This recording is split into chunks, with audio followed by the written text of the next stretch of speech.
So, malakas yung ulan sa labas. And, magmamarites sana tayo. Kaso lang malakas yung ulan. And then, back to ulit ako. Kasi inaano ko yung mga damit ko. Nag-i-impake ako kung ano yung dadalhin ko na damit. Kasi back to reality na naman tayo, guys. Tapos na yung masasayang araw natin sa pagpapahinga. So, ngayon, napag-isip-isipan ko na naman na parang naboboard na naman ako dito. So, napag-isipan ko na babalik na naman muli sa dating gawi. So, yun lang, guys. Ngayon, sa aking kwarto, inaano ko yung aking mga pantulog tulad nito.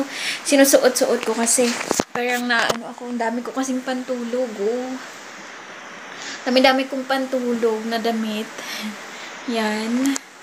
And syempre, yung mga terno.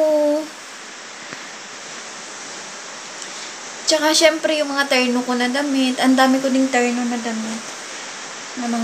Na mga pantulog. Tulad ng mga ganito. Na hindi ko masyadong nasusuot.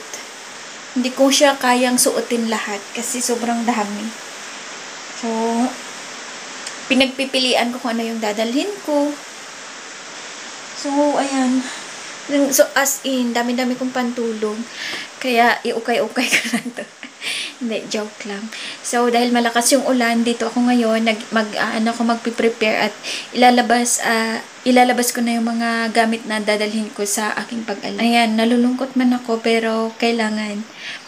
And, ayun, nagbayad na lang muna kami ng tagabantay sa aming business para makaalis ako at ma-expand pa namin for the future yung mapapalakihan pa kasi kailangan natin ng sarili nating lupa. So, yun yung aalis ako ngayon para bibili tayo ng sariling lupa natin para maka-extend tayo ng gusto nating laki. Yun ang next goal.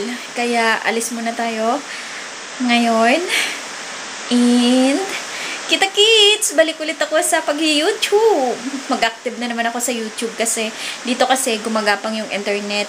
So, pag nasa ibang bansa na tayo, syempre malakas yung internet doon.